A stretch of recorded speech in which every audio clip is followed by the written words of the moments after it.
In this video, I'll be comparing two similar sneakers to see which one is better. I'll show some example outfits and go over each shoes in detail, so stay tuned for that one.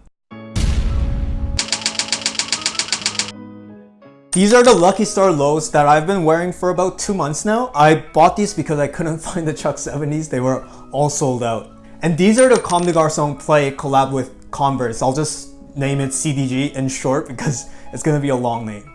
To give a brief clarification on a common misconception is that a lot of people actually think the logo for CDG is this heart logo. But this is just one of the lines from Comme de Garçons. They have a lot of different ones. The original CDG makes outfits that actually fit the Japanese looks. It's similar to Needles, Engineered Garments, and like Margiela. They all focus on deconstructive clothing, and that's what CDG is known for. So technically these are not Comme de Garçons Converse low, these are Comme de Garçons Play Converse lows. In this video, I'll go over the differences, similarities, and how much an outfit can change from one detail, which is this heart logo here. To summarize today's video, I recommend buying the Converse lows, whether it be the Chuck 70s or the Lucky Stars like these ones. I recommend it because it's much easier to wear. Now let's see why it's easier to wear. The first outfit I wore is dark green t-shirt with selvage denim. Okay, let's pause here. Take a look at the lower half. You notice that on the right hand side, nothing seems off and all the tones are matching, whereas the left hand side, the heart logo kind of breaks the heavy feel to this outfit. With these dark military colors, Converse lows look much better.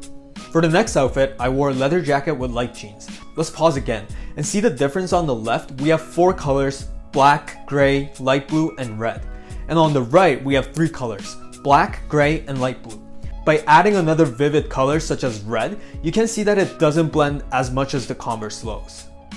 And the last outfit is where the classic designs shine with their versatility.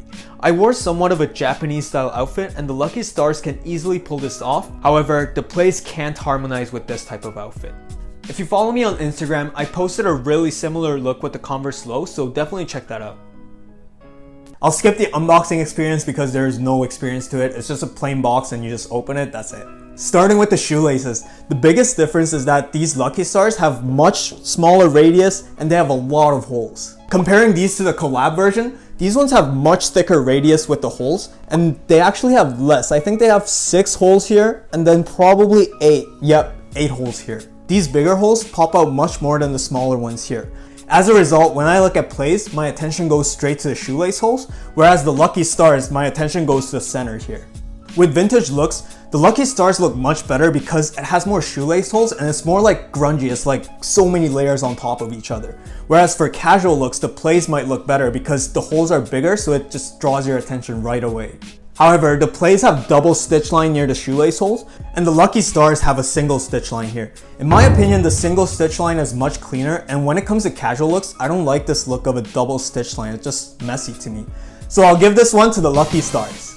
Looking at the bottom sole, the plays have an ivory glossy finish to it, and these are like matte white with the black linings here. When it comes to simple outfits, matte finish is much easier to accommodate than the glossy ones just because it's simpler and it doesn't draw any attention. However, I do like the overlapping detail of these plays where the bottom sole kind of overlaps the upper half, which reminds me of Raf Simons sneakers. This overlapping bottom sole makes the upper half of plays look much smaller than the Lucky Stars. So if you have really big feet or like big size Converse doesn't fit you, I actually had a subscriber who said that. So these might be a better choice for you. In terms of comfort, they both use the same Chuck Taylor insoles, so it's pretty much the same. For the first 2 months, the cushioning is great, but then after the 2 months, it's kind of gone. So in terms of bottom soles, I do like the Lucky Stars a bit more because it fits the minimal look. However, these do have an advantage where it kind of resembles the Raf Simons sneakers. So I'll give a tie for the bottom soles. Now looking at the sides, this is where everything gets different. The plays have the heart here, and then the Lucky Stars have stitch lines, and these also have a stitch line coming up at the heel cup. However, these ones don't have it, so it gives much of a cleaner look. And then Lucky Stars having all of these stitch lines, it gives more of a vintage look. I would honestly love this design if they didn't have the heart. If it's just like that, like just from this angle, it looks perfect. And then looking at the Lucky Stars, there's not much detail other than the stitch line, so it doesn't pop out and it's actually much easier to wear.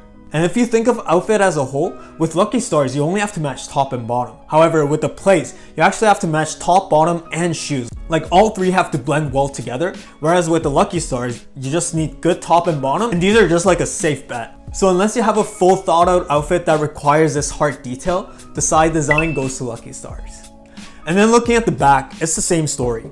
The plays have an off-white tab here, which could totally change the look of an outfit if you look from behind. Again, these type of little details, they're really hard to accommodate because it's really little, but it does pop out. And then looking at the lows, they don't have anything. One thing that I found out about the Lucky Stars is that the back is foldable. I'm pretty sure they didn't intend it, but I wear these to work and I got lazy and I just stepped on it and it was perfect. Whereas the plays, you can't really bend it, it's gonna ruin the shoes.